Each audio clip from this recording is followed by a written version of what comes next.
have a respiratory virus, and I have a kind of a dry hacking cough, which can be thoroughly annoying, and I do apologize for that if it should rear its head. If we could have the lights down. What I'd like to do for the next half an hour is to talk to you a little bit about the use of CT to evaluate the airways. First off, something about technique. This is now an old slide, but it's still pertinent and an important slide. And frankly, if you take away nothing more from this lecture than the information that's on this slide, I think that that will have been sufficient. This is data that was actually first reported by Osborne et al. And the group from Duke. And what this is the results of their investigation of 50 patients who were otherwise normal or who were being evaluated for possible metastatic disease, where they looked at the lungs using 10 millimeter thick sections every 10 millimeters.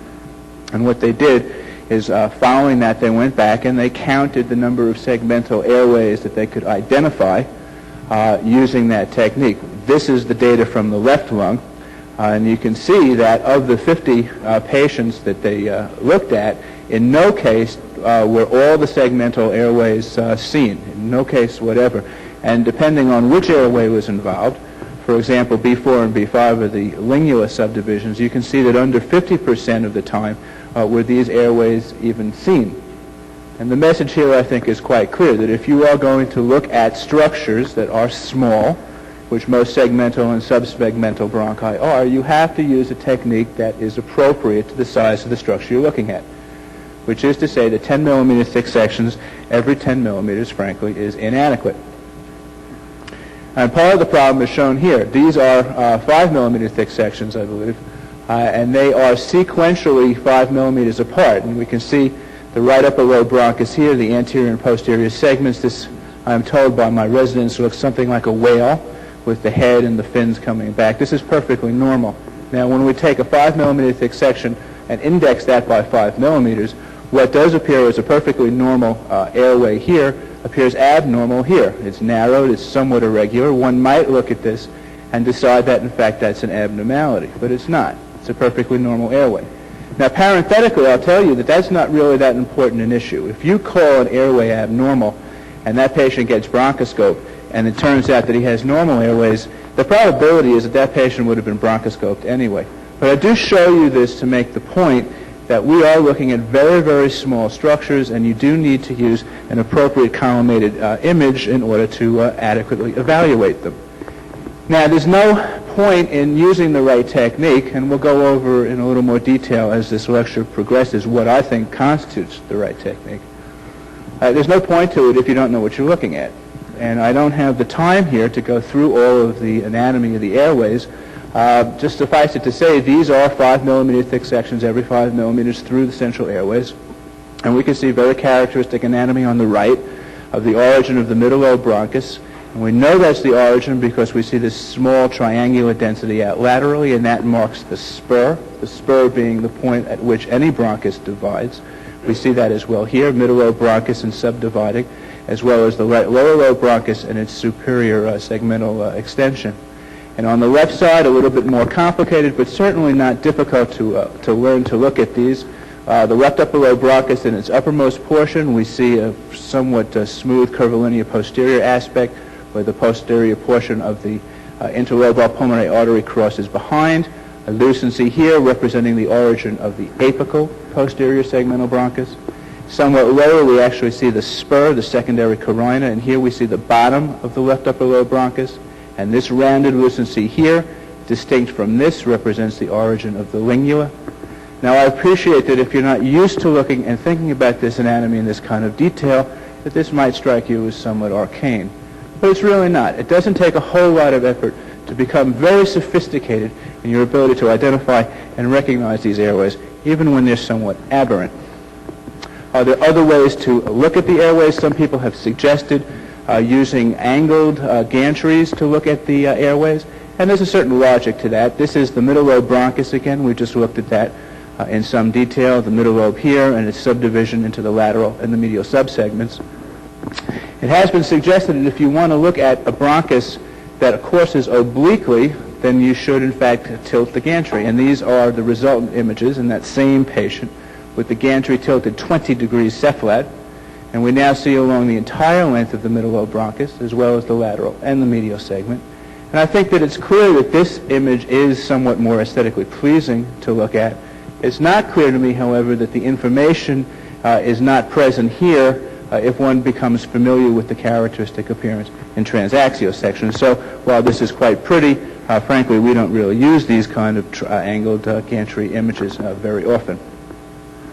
Okay, enough about technique.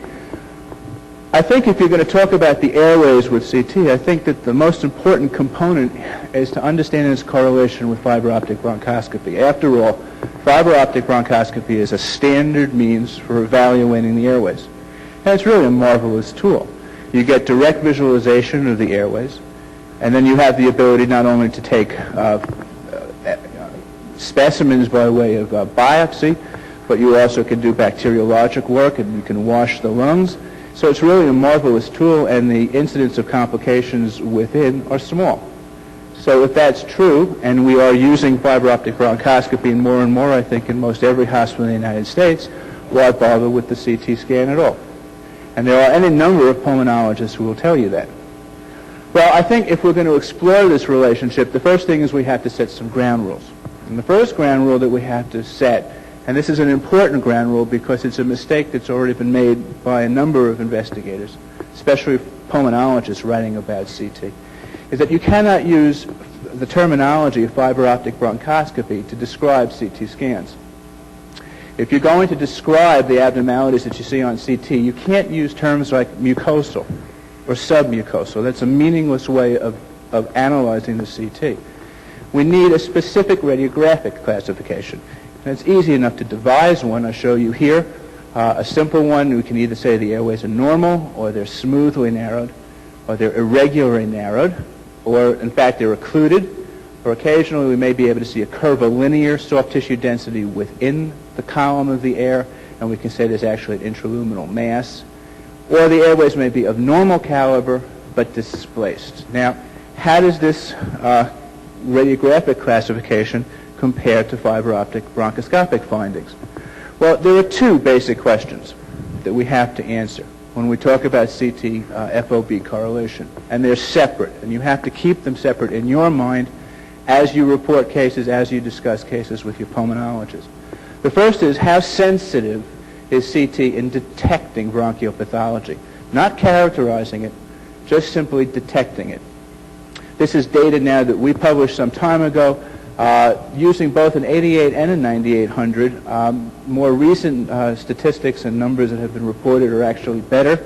We were looking at a number of cases in which the bronchoscopic findings were both positive and negative, and you can see the result in numbers by case. Our sensitivity was around 92%. More recently, the some German investigators have reported accuracy, or at least sensitivities, that in fact approximate 99%. I think there's very little question now, especially not using data that was partly derived from an 8800, that in fact, if we talk about sensitivity, CT is a very sensitive method for detecting pathology. The proviso, of course, being that you use appropriate thin sections. And this is just some more schematic from that same. Where we made mistakes in our experience, interestingly enough, had to do with airways on the left side, the left mainstem bronchus and the lingua. And it's not surprising that we would perhaps, at least initially in our experience, make mistakes with these airways, because these airways course obliquely through the plane of the CT scan, and so they can at least initially be somewhat difficult to evaluate until you really gain considerable experience. That's one question. How sensitive is CT? There's a second question, and it's a question that your bronchoscopists are going to be far more concerned with in some ways. And that is, how accurately does CT predict bronchoscopic findings? You'll do a case, your bronchoscopist, your pulmonologist will come to you and say, well, what am I going to see? It seems like a legitimate question. If we take that tact, if we approach the problem from that vantage point, CT is very poor. Here are our results. We divided our findings as per our description as to smooth or irregular or occlusion and so forth. And if you'll notice, smooth narrowing, it's extremely common when we see smooth narrowed airways for the bronchoscopist to see endobronchial disease. But he almost as frequently will see the same finding in disease that he'll describe as submucosal. And in fact, he'll see the same thing in terms of statistics, even more likely in disease that he'll describe as peribronchial. The point being that if you see an abnormality in the airway, and that abnormality is smooth narrowing, and the bronchoscopist asks you what you're going to find or what he's going to find, you haven't a clue. It could be endobronchial disease, but it could be peribronchial disease, and CT does not allow that differentiation. So just to give you an example, there are some cases where you can make a specific diagnosis. I'm going to show you 3 sequential images, and suffice it to say that there is a lesion here in the proximal portion of the right lower lobe bronchus. The right upper lobe bronchus is distorted, it's pulled back, and there's another small density that we identify here. And if this is the right one, the level of the distal trachea just above the carina, we see there's another lesion here. What would you predict that the bronchoscopist would see? Would you have predicted that he would see this kind of cauliflower lesion protruding, this is the exact same level, into the lumen of the trachea? This is a patient who in fact has papillomatosis. The reason I show you this is not because I think you're going to see a lot of cases of papillomatosis, but to make the point that what a bronchoscopist sees is very difficult to imagine, even when the findings are gross, from a CT scan, at least the intraluminal component of that. Well, that's the bad news, but the good news, frankly, is that that's not so important. What's important is that we are sensitive to the detection of the presence of disease, and that we are able, nonetheless, to provide the bronchoscopist with information that he would not ordinarily have. And just to show you one more example, here's a patient who, again, has a abnormal appearing distal trachea with nodular densities identified here on the right.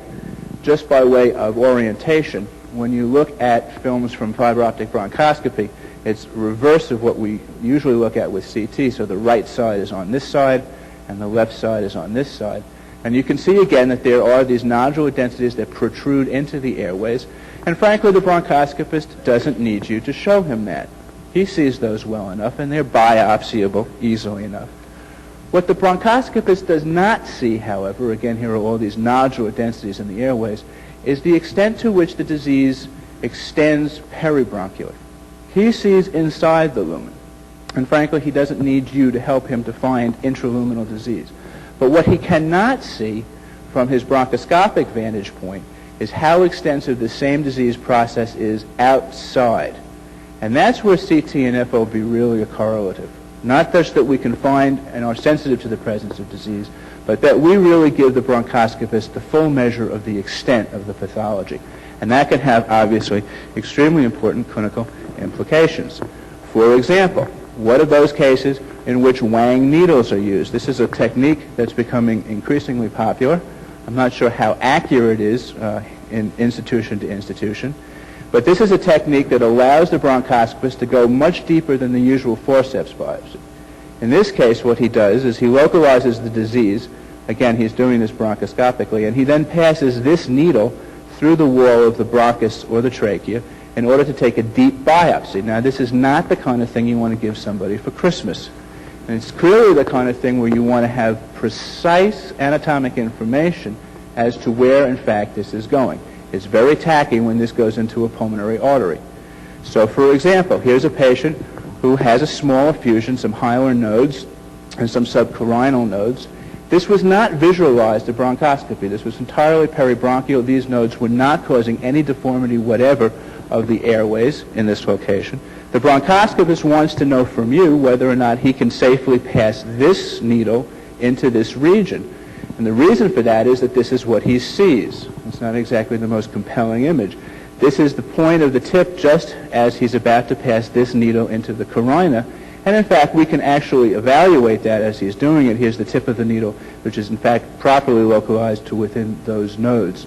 I think it's apparent, therefore, that CT is helpful, at least in terms of displaying for the bronchoscopist the extent of disease, especially when it's central. What about peripheral disease? Well, Dr. Gamser is going to talk to you about diffuse lung disease. Just to spend a couple of seconds talking about focal lung disease and the relationship in that setting between CT and fiber optic bronchoscopy, or so-called CT-guided bronchoscopy to evaluate nodules or masses now in the periphery of the lung. not the kind of central disease I've been showing you. It's an interesting problem. If you look at the bronchoscopic literature, it's quite surprising. How accurate would you guess bronchoscopy is in evaluating peripheral nodules and masses? It turns out that the two most important criteria are size and location. And depending on the size and location, bronchoscopy can be incredibly inaccurate. If, for example, the size of the lesion is less than 2 centimeters and it's in the periphery of the lung, the likelihood that the bronchoscopist is going to obtain tissue, actually give us a histologic diagnosis, is only about 25% of cases. And even at best, when the lesion's larger, and even if it's central, it's really only about 2/3 of the time that he's likely in good hands to give you a histologic diagnosis. That's not very accurate. So in order to see whether or not CT could be of help in this instance or in this particular setting, we looked at 65 cases retrospectively. And let me just tell you that the idea for this came from the Japanese. There was this article that I read back in 1991 by someone named Ono, and what he did is this very archaic and bizarre technique called a bronchogram. I wonder how many of you in the last year have actually performed bronchograms. I haven't in about 10 years, thank God. Now what he did is he looked at patients with peripheral lung cancer smaller than 2 centimeters. I must tell you this is a kind of a demented thing to do, what he did, because he did subselective bronchography in order to provide a roadmap, and then went back and did bronchoscopy, and they were able to make a diagnosis cytologically in almost 97.8% of the cases with lesions under 2 centimeters. This is bizarre, and I don't think that a whole lot of people here are likely to do that. But can CT somehow tell us similar information? And the answer is it can. If one looks at nodules or masses in the lung, one is struck, or at least we were struck by the finding, that in a certain percentage of cases, one can identify quite clearly airways in association with nodules in select cases. So here's a nodule out in the middle lobe. I don't know how well this projects, but the middle lobe bronchus, the lateral subsegment, is here, and a subsegmental bronchus runs right into this nodule, a so-called positive bronchus sign. Would this be of any value? Well, just briefly, let me show you the results that we had. In our 65 cases, the differentiation in terms of having a positive versus having a negative bronchus sign was 2-to-1, which is to say that if there was an airway associated with one of these lesions, there was a 2-to-1 probability, as compared to lesions where no airways was seen, that in fact a biopsy would be positive. But this is not representative. In fact, it's even worse than that. Because if we look at the ones that had negative bronchus signs and look at those that had 1.5 millimeter thick sections through them, of those that had a negative bronchus sign, less than 10% turned out to have histology established at bronchoscopy. What do we conclude from that? We conclude the following, that if a patient presents with this kind of radiograph and a nodule out in the periphery of the lung, we do a CT scan, and if in fact we see that there is no associated airway with this, we do not suggest that this patient be bronchoscoped, but instead have some other alternative technique in order to establish histology. And in this case, what we did was a transthoracic needle biopsy. This in fact turned out to be tuberculosis. So what can we say by way of conclusions, or at least as a temporary conclusion? We do think that CT sensitivity in detecting bronchial pathology is quite good, and as I say, more recent data than I've shown you suggests that somewhere between 98 and 99% of all lesions can be seen. I suspect that's high, by the way, but clearly we're over 90% in terms of sensitivity. That although CT is inaccurate in predicting findings at fiber optic bronchoscopy, at least in terms of what the bronchoscopist is going to want to know, that is, what is he going to see, CT is accurate in delineating the extent of peribronchial disease, which is information that's critical in many cases, so that CT can serve as a roadmap for fiber optic bronchoscopy, both for diffuse and for localized disease. And something I'll come back to in a second, that in select cases, CT therefore can be used as a screening modality. Let me come back to that in a second, because before we get to that question, I want to briefly turn to the question of bronchiectasis. If there is an area, I think, where CT has proven itself to be a very excellent means for analyzing disease, it's in this field of bronchiectasis. And there have been a number of CT criteria that have been defined. I'll just show you a fairly obvious example of a patient with cystic fibrosis. And what we see are dilated, thick-walled airways with associated vessels, so-called signet ring sign. If those airways are seen along their path through the lung, in other words, if they course in the same plane as the CT, we can follow along. We see the thickened, irregular walls of the airways. We also see areas in which we don't see air, some mucoid-impacted airways out here in the periphery of the lung. If you're not used to or if you haven't seen those before, that is a potential pitfall in the diagnosis of bronchiectasis, and I'll come back to that in a second. It really shouldn't be. There are really very few things that branch in the lung, bronchi and vessels, and I've seen very few AVMs, so in the vast majority of cases, these represent dilated and fluid-filled airways, and should not be problematic. Now, how do we evaluate a patient for bronchiectasis? There are a spate of articles that have been written in the literature about the use of 10 millimeter thick sections every 10 millimeters to evaluate for the presence of bronchiectasis, and they all conclude with approximately the same numbers. Somewhere between 75 and 85% of cases, you will be able to make a diagnosis of bronchiectasis using 10 millimeter thick collimation. And that's not all that accurate in my judgment. However, there is a way of improving our sensitivity. Obviously, we correlate with plain films, but the important thing is to use an appropriate sized section to look at appropriate sized anatomic structures. And so what we do is what the French described, Grenier et al. We use 1.5 millimeter thick sections every 10 millimeters, and we prospectively construct these with a bone algorithm. It doesn't say that, but that's what it's supposed to say. And then as needed, additional 1.5 sections to clarify particular regions in the lung. What kind of accuracy, what kind of sensitivity will you have if you use 1.5 millimeter thick sections every 10 millimeters? Well, in fact, again, your overall accuracy will be over 90%. I must tell you that I reviewed this article, and I did not agree with these findings because there was the one case in which CT was read as positive, bronchoscopy was read as negative, where bronchography, rather, was read as negative, which was, in fact, a mucoid-impacted airway, and the CT was right, and the bronchogram was wrong. So it's even more sensitive than that. Again, provided you use appropriate size sections. Now, there are some pitfalls. Let me just go over those very quickly. Consolidated lung, so-called reversible bronchiectasis. Mucoid impaction, you have to be aware that you can get mucoid-impacted airways. Sometimes it helps to have a patient cough. This is a before and an after image, the level of the right lower lobe bronchus and the superior segment right here. There's obviously a filling defect here. After coughing, it's entirely removed. Interstitial fibrosis, again, Dr. Gamsey will go over this with you later on. This can also be a false cause for a false positive interpretation of true histologic bronchiectasis. Histiocytosis is another, but frankly, in our experience, by far the most common and important reason is poor technique. Now, about mucoid impaction. It is potentially possible that a tumor could mimic mucoid impaction, but it really shouldn't be a problem.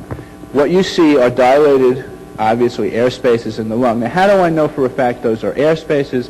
Well, one method to do that would be to give contrast. So pre and then post contrast, you see there's no enhancement. If these were vessels, they obviously would light up. Why is this not simple mucoid impaction? Because when we look centrally, we see that there is, in fact, obstruction of the left lower lobe bronchus, tumor mass here, and this, in fact, represents mucoid impaction, but all secondary to proximal tumor. So be aware as a caveat that that can be a problem, but it really shouldn't be if you work out the details. If we could have the lights down a little bit, this might present even better. This, to me, is the most important point about bronchiectasis. This is a 5 millimeter thick section through the base of the lungs, and it's abnormal. There are densities in the lung base as well as in the base of the middle lobe. We make that judgment unequivocally, but does anyone here feel certain, looking at this 5 millimeter thick section, that you are in fact looking at bronchiectasis? This is a 1.5 millimeter thick section at the exact same level. I don't know how well this projects, but it is striking how easy it is to identify dilated airways in the periphery of the lung, in the lingula, as well as in the middle lobe and in the lower lobes. The point being, I think quite clearly, that if you want to make the diagnosis of bronchiectasis, you really are perforce and should use thin sections. One other potential pitfall is shown here, a patient who has dilated, bizarre cystic spaces in the lung, some of them which have signet ring signs associated with them, If one were to hand this section to a pathologist, he would have no problem saying this is histiocytosis. I think the same for the CT appearance. There are nodules that are subpleural, bizarre-shaped cysts, probably some dilated bronchi, and this is, in fact, histiocytosis X. One last point.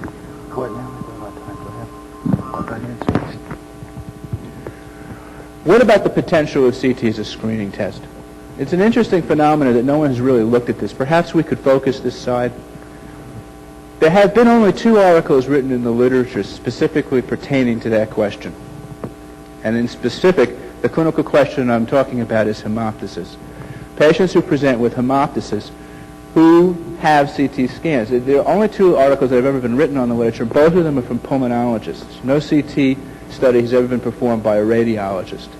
I just want to briefly show you the results of these 2 papers. One was by Haponick et al. This is from Hopkins, where they looked at 32 patients who had CTs done in the evaluation of hemoptysis to see what kind of impact on diagnosis and treatment that would make. What they found was that in a substantial proportion of cases, CT provided new diagnostic information and clarified the chest radiograph, and that in 88% CT localized the source of bleeding, nonetheless. And however, CT influenced in their experience the management in only 6 patients, did not obviate the need for bronchoscopy, and that if one looked at chest x-rays and fiber optic bronchoscopy, all the information needed for essential diagnostic and therapeutic recommendations in 93% of patients. Now let me just point out that there were no patients in this group with bronchiectasis, and that of the 50% of the patients who had lung cancer, which is an extremely high number, by the way, CT added to the staging in not one case. I find that somewhat bizarre. The only other article that's ever been written on this subject is by Millar et al. Really, it's an abstract, not an article. They, too, looked at 22 consecutive patients with chest x-rays and fiber optic bronchoscopy. They had these abnormalities. 3 patients with AVMs. I mean, he sees strange distribution of cases, too, I suspect. Nonetheless, the conclusion was that CT is an essential investigation in all cases of hemoptysis when the chest x-ray and bronchoscopy are normal. There is an ingrained sensibility that pulmonologists have to the need for bronchoscopy. It's almost incomprehensible to them that it might be unnecessary. And yet, if you look at patients who have hemoptysis, the majority of them have negative fiber optic bronchoscopic examinations. I'm running a little bit short of time, but suffice it to say, this is a fairly classic study by Poe, 196 patients, and only a very small percentage was bronchoscopy diagnostic.